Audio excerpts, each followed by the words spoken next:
রক্তাক্ত নির্বাচন, বিরোধী দলকে ধ্বংস করার নির্বাচন, ভোটারদেরকে জিম্মি করার নির্বাচন, সেই নির্বাচন শেখ হাসিনা করে প্রথমেই যারা তাদেরকে সমর্থন দিতেন, এত বড় অনাচার, এত বড় দুরাচার, এত বড় অপকর্ম গোটা বিশ্ব যখন ছি করেছে শেখ হাসিনার নির্বাচন, তখন পার্শ্ববর্তী দেশ থেকে তাদেরকে ন্যায্যতা দান করা হয়েছে, তাদেরকে সমর্থন দেওয়া হয়েছে। আমাদের দেশে এখনো কিছু লোক এতই ভারত প্রেমী, তাদের সকল অন্যায়, তাদের সকল অপকর্ম, এই যে ১,৫০০ থেকে ২,০০০ নিষ্পাপ কিশোর তরুণদেরকে হত্যা করলো যে শেখ হাসিনার পুলিশ বাহিনী, শেখ হাসিনা, সেই শেখ হাসিনাকে যারা সমর্থন দিয়েছেন, তাদের বিরুদ্ধে সমালোচনা করলে, তাদের এই অন্যায়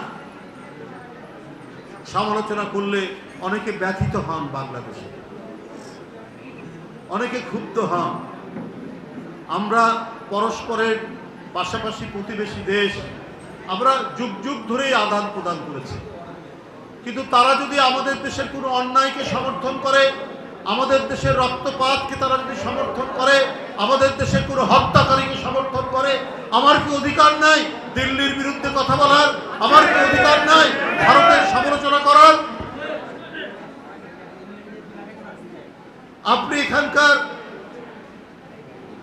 যারা পালিয়ে যাচ্ছে তাদেরকে আপনি আশ্রয় দিচ্ছেন, দিতে পারেন, সেটা আপনার দেশের পলিসি, কিন্তু আমার দেশের ভিতরে আমার দেশের মানুষকে আমাদের দেশের একটি অবৈধ সরকার অন্যায়ভাবে, বিচার বহির্ভূতভাবে, শুধুমাত্র গণতন্ত্রের পক্ষে কথা বলার জন্য একেবারে নরহত্যা চালিয়েছে, নারকীয় হত্যা চালিয়েছে জুলাই মাসে। তাদেরকে আপনারা সমর্থন দিয়েছেন, আগেও দিয়েছেন, পরেও দিচ্ছেন, এখনো দিচ্ছেন।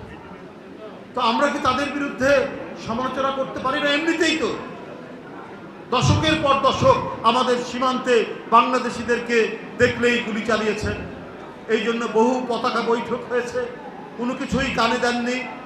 পৃথিবীর মধ্যে সবচাইতে রক্তাক্ত সীমান্ত হচ্ছে বাংলাদেশ ভারত সীমান্ত। তাহলে আমার অধিকার নাই সেটা সমালোচনা করার?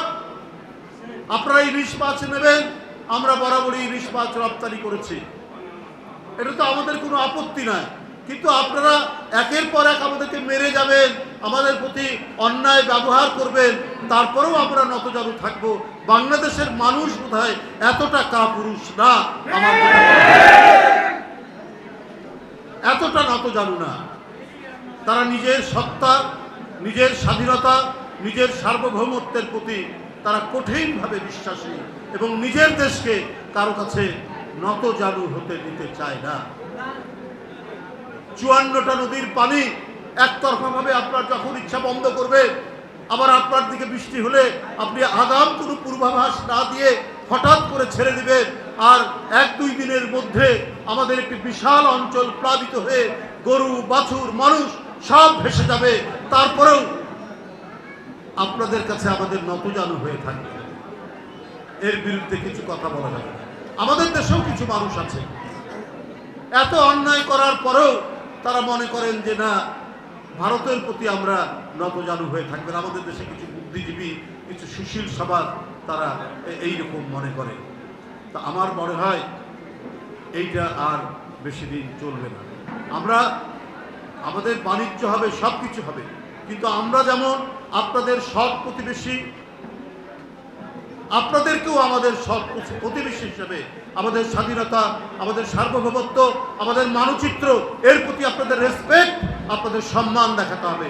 তা না হলে কখনোই আপনি একতরফাভাবে আমাদের উপর খবরদারি করবেন, তারপরেও আমাদেরকে ওটাই মেনে নিতে হবে, তারপরেও আমাদের প্রেম নিবেদন করতে হবে, এটা বোধহয় আমরা বিশ্বাস করি না। একটা বৈষ্ণব কবিতা আছে, বৈষ্ণব কবিতা, যদিও কলসির কানা তাই বলে কি প্রেম দেব না। এই নীতিতে বাংলাদেশের মানুষ বিশ্বাসী নয়।